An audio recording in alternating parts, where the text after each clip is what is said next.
अगर मैं आपसे पूछूं कि भारत के प्रथम स्वतंत्रता संग्राम की शुरुआत कब और कहां हुई थी, तो आप सभी के मन में इसका एक ही उत्तर होगा, वर्ष 1857 में उत्तर प्रदेश के मेरठ जिले में। लेकिन अगर मैं यह बोलूं कि देश का प्रथम स्वतंत्रता संग्राम आज से लगभग 250 वर्ष पूर्व राष्ट्रीय राजधानी नई दिल्ली से लगभग 1100 किलोमीटर दूर बिहार झारखंड के जंगलों में लड़ा गया और लड़ने वाले थे हमारे वनवासी भाई। आश्चर्य मत कीजिए, इसमें आपकी कोई गलती नहीं। हमें स्कूल और कॉलेज में पढ़ाया ही गया है कि वर्ष 1857 में प्रथम स्वतंत्रता संग्राम की शुरुआत हुई। इससे पहले जो संघर्ष हुआ उसको इतिहास में वह स्थान नहीं मिल सका।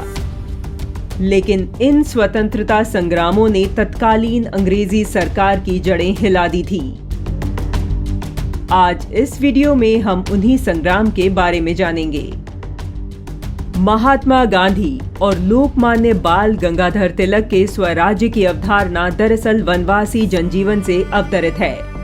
ऐसा कहना इसलिए उचित है क्योंकि गांधी या तिलक से बहुत पहले ही जंगल में रहने वाले वनवासियों ने न सिर्फ स्वराज के लिए दर्जनों लड़ाइयां लड़ी, बल्कि स्वराज की भावना को मुख्य धारा तक पहुंचाया भी। यह भी सत्य है कि भारत में अंग्रेजी हुकूमत के खिलाफ सबसे पहला विद्रोह आदिवासियों की धरती पर हुआ। प्रथम स्वतंत्रता संग्राम के रूप में ज्ञात 1857 की क्रांति से लगभग एक शताब्दी पूर्व जंगल महाल के क्षेत्र में चुआड़ विद्रोह, पहाड़िया विद्रोह, चेरो विद्रोह, तमाड़ विद्रोह ऐसे विद्रोह थे जिन्होंने अंग्रेजी शासन को चुनौती दे डाली थी। इसके अनेक गुमनाम नायक थे। इनमें से एक थे तिलका मांझी। तिलका मांझी ने अपनी माटी से अंग्रेजों के खिलाफ बिगुल फूंका था। इन विद्रोहों का उद्देश्य कोई सामुदायिक मांग या किसी बात से आपत्ति नहीं, बल्कि स्वराज था। लगभग 150 सालों बाद इसी स्वराज की भावना देश भर में फैली और देश आजाद हुआ, जिसका सीधा उद्देश्य अंग्रेजों को मातृभूमि से बाहर खदेड़ना था। 1855 में संथाल में सिदो कान्हू के नेतृत्व में हुआ महान संथाल विद्रोह पहला ऐसा उदाहरण है जब सिदो कान्हू की सेना ने 21 जुलाई 1855 को अंग्रेजों और जमींदारों की संयुक्त सेना को हराकर वीरभूम के आधे हिस्से पर अपना कब्जा कर उसे आजाद घोषित कर दिया था। बिरसा मुंडा का आंदोलन देश भर के लिए मिसाल की तरह है, जब 20 साल के युवक ने लाखों वनवासियों के लिए स्वराज के सपने के साथ मोर्चा बुलंद किया था।